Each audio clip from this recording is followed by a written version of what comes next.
Just wanted to get your thoughts on Richard Anderson so far and how big of a role you think he could have for this team. Good to see you, John.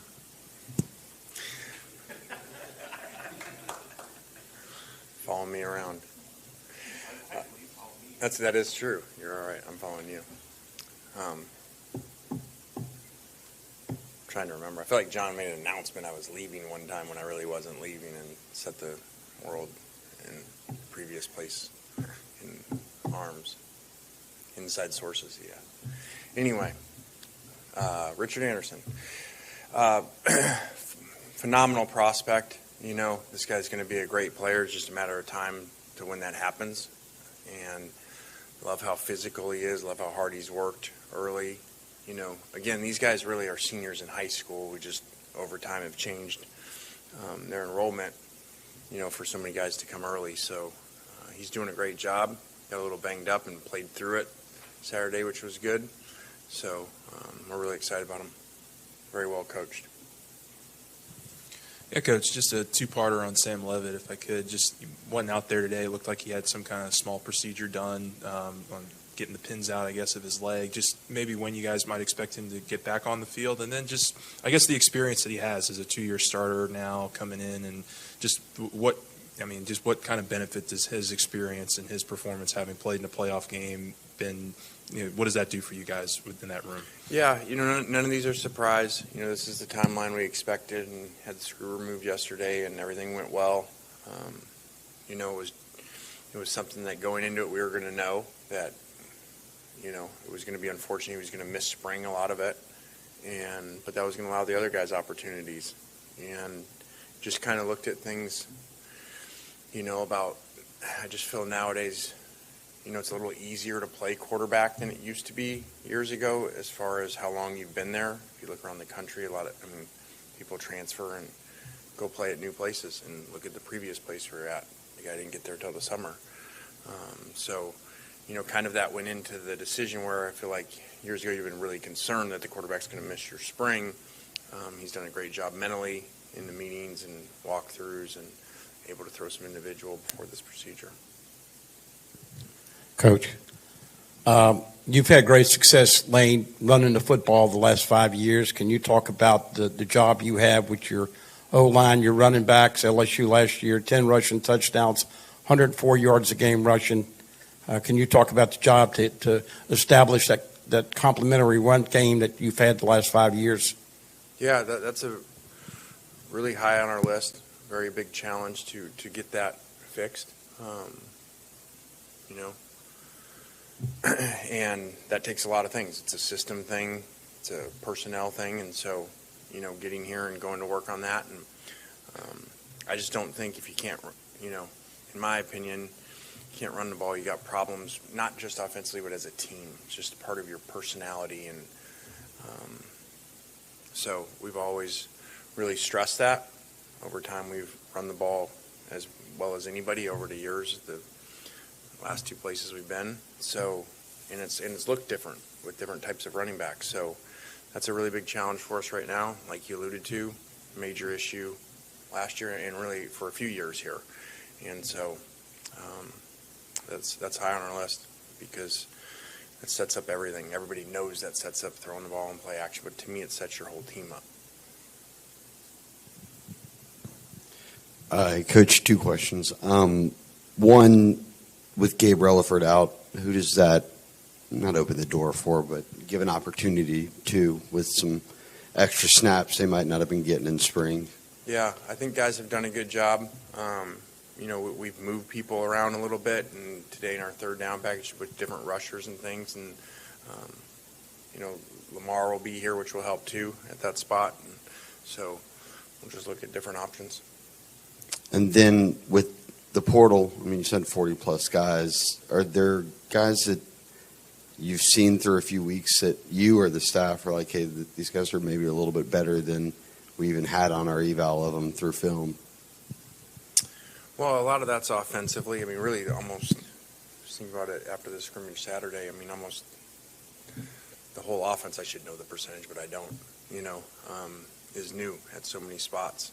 And obviously quarterback and receiver, almost everybody. So there's a lot of guys in there doing well, and we're looking at it as like just every day. How can we get better with guys and move them around? We moved some receivers today, actually, that were playing inside and outside, and moved them to look at different things. So we're like an expansion team that way. We're looking at everything, and because we really don't have a background with hardly any of these players, so just utilizing the time to look at a lot of different things.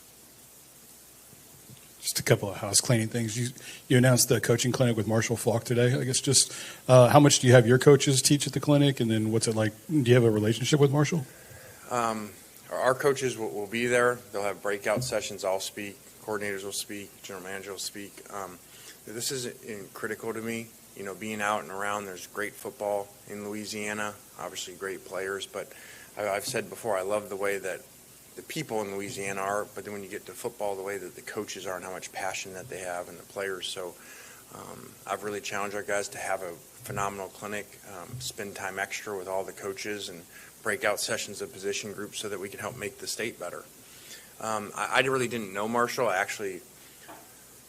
don't know what that would be like 1999. I was at the game when they beat the Bucs to go to the Super Bowl in St. Louis. My dad was the coordinator at the Bucs, so I was there at the game. I don't remember, it was 13-9 or something like that, and greatest show on turf. And so I knew him as a player, obviously, and then I met him when we were speaking somewhere the other week.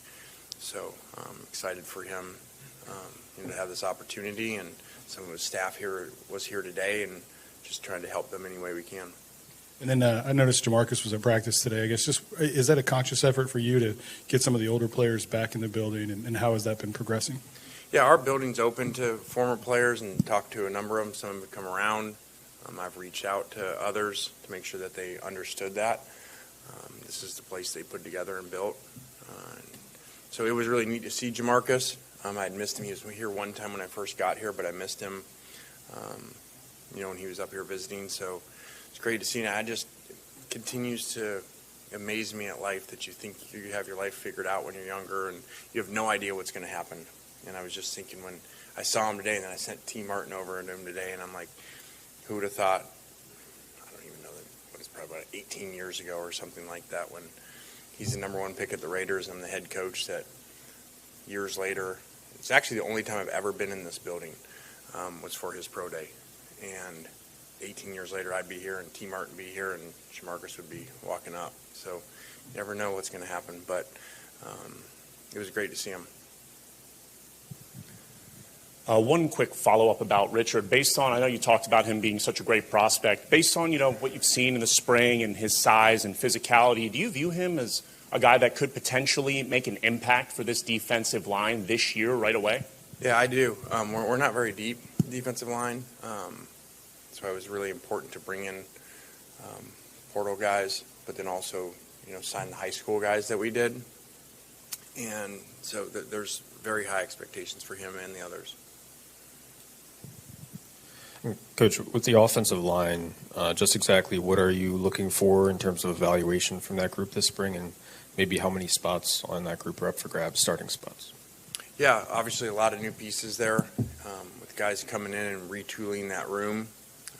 I really like how well they've worked with the coaches. We have some great line coaches, 2 of which have been in the NFL, and so I'm excited about how they're coming along. There's a lot of work to do. If we were to play right now, which we're not, we'd be a defensive football team. That's what Saturday was obvious. And now, obviously, that system's been in place. A lot of those players return comparable to the offense, but we're always going to look different every year based off of our players, and we're never going to say this is just what we do. And so we may put together teams that win in different styles, and we've done that before. And if we were to play right now, we would play to our defense, because we have some great defensive players that are playing really well. And until the offense comes along, but we're not playing right now. Lane, can you talk about your offense and tempo and juggling? How quickly you have to move and substitutions. You play a large number of wide receivers, but then that can change how quickly you are offensively. and then the temptation there with, close to 14, 15 wide receivers, trying to keep everybody happy. Does that factor in this day of NIL? All that has to be a push-pull. Yeah, I mean, there's not a day now that I don't try to think of different ways of doing things and realize, okay, the changing landscape of everything. And again, I don't get up here and complain about it. This is what it is. Maybe at times I get asked and I say, this is what I think it should be, or these are the problems that are coming. Which, again, I think there's things I haven't done well. I think on that, pretty much predicted the problems we're in. And so, but instead of continuing to complain about it, this is what it is, and how do we make the best rosters around it? And, with that group, I think that our recipe, right or wrong, hasn't been to go way top heavy and, to try to balance the room a little bit deeper, as opposed to throwing all your money at one or two of the high-priced guys, in the evaluation period. Let those guys go other places and focus more on trying to get more balance, because you got to figure it out somehow, which way are you going to do it, because there's only so much. And this system worked for us before, and hopefully it does it again. You might not have as much right here at the top, but you have more balance, hopefully. Lane. And I think because of the tempo, that's extremely critical to me, because you wear down as the season goes on. So if you don't have depth, throughout the season, but within the games, we've been there before, where now we've had good top guys, but had to drop so far when the backups go in. Looked like today, during individual, Blake Baker worked with 4 different groups of players. Can you maybe just explain what the roles and responsibilities are for he and Chris at practice, and sort of what they're all trying to accomplish? Yeah, Chris coaches the linebackers, and so I like that allows Blake to move around and coach everybody. And so I think that's gone really well. Because of the tempo, I think scrimmages are really even more valuable. Coaches' communications, and we have guys up in the press box and on Saturdays because of that, to work on that, because I think that's a big part of where college football has gone too, because of iPads, because of communication to a defensive player and an offensive player. We practice that a lot and work on that a lot. So Blake's communication with the staff and with the player that we select is really critical to me, I believe, on game day, and some things that some people put a lot of value to and some don't. Coach, just to clarify with Sam, now since he's had this little cleanup procedure, does that mean he's going to be out for the rest of the spring, or is there a potential return by the end of the spring? Yeah, I don't think he will. He's on crutches now, but maybe. Just kind of 2 here, if you don't mind. Are you going to have your coordinators in the box, or are you saying you like them better on the ground to have that communication? Yeah, we're still working through that. Definitely we'll follow our offensive system, which it was before with Charlie up there, and we're still working on defense about what that setup would be, and looking at everything with some new coaches on that side of the ball. I didn't think I'd have this opportunity, but when LSU played in Oxford, you did a pregame scout. I've never seen a head coach go down and literally scout. Where do you find the value in that? Is that something you've always done? Like I said, I haven't seen a lot of head coaches do it. Again, I probably just, like I said, just think really outside of boxes of traditional ways. And for me, that just helps me really see, okay, who's warming up? Okay, is anybody a little bit banged up? How do they look? Sometimes you haven't seen the players before because you haven't played them before. And so I just really like to get a feel for it, especially on the defensive side of things. And sometimes I think you can see things. You can see how a player is warming up over there. Maybe a player who was limited during the week. How do they look like, I mean, I watched LSU, and the good corner was over here by me, and I came back and said, we're not going to throw on him all day. He looks even better in person than on film. So I guess sometimes I come up with things during that. I don't know. I've been doing that for years now. I'm not sure really when. Coach, I know it's about the process and not the outcome, but can you talk about the additional conference game this year, if that affects any of your spring or fall work, and if you are in favor of adding that 9th conference game in the SEC. Yeah, again, I'm not going to complain about it. I was very outspoken in meetings with the commissioner, with president's athletic directors. That was not, in my opinion, that was not a good idea until the system of how they selected teams was fixed. Until it was fixed that there were automatic bids, until it was truly fixed that a strength of schedule matters how it should, much more like basketball does. Until that's fixed, it made zero sense to me to go add another hard game, put teams on the road 5 times in this conference, which top to bottom is the hardest conference to play in and the hardest stadiums. But we did. I understand there's always things that go into decisions besides the way that I think. And so I'm sure there were financial reasons for it, but I don't think that anybody now that they've kind of seen how selections have gone, thinks that there's value in that from that standpoint. And you're going to continue to have this, in my opinion, this threshold until they go to more teams or a different system that 10-2's in, 9-3's out. So you just got some more losses in your conference and beat yourself up more, which is different than any other conference plays from a toughness standpoint. And my thing was, so you're going to have whatever you have a lot of years, and you have, we have 8 of the top 10 hardest schedules in the country. So you made it harder. You don't get more points when you're already the first hardest schedule to get, to stay the first. So I don't. I was not a fan of it at all, and there's more into it besides just, when you play some easier games, it's not just a physical standpoint, it's a mental standpoint of nowadays, because of the knowing the portal's coming, you get to play other players, you get to keep your play counts down. There's a lot into it besides just, the game itself, why you schedule that way. Last season, I think we looked as good as anybody at the end of the season, the place we were at going into the playoffs from a health standpoint, mentally and physically. Well, that was a pretty well put together schedule. 8 home games. So when you do have your game in non-conference, that you don't play as well, you can get by a little bit versus, going to add a game in the swamp or something is your other game. I guess I'm just curious to the answer to the riddle if Winnie dominated Spears today.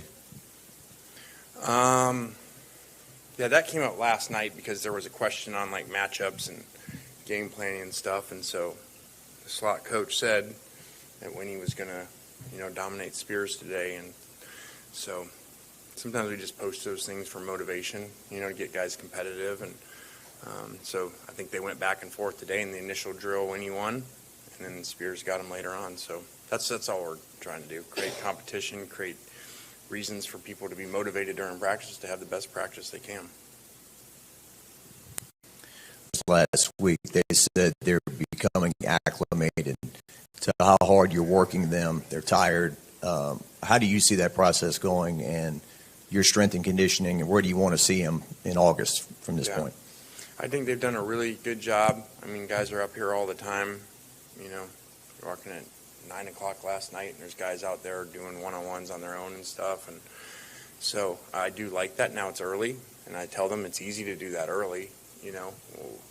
Do you continue that? Do you establish your habits that continue that through times that aren't going as well as you like, or not the beginning of camp like this? So we still have a lot of work to do. Especially up front, conditioning-wise, and to get to this spot that we need, but it's a good start.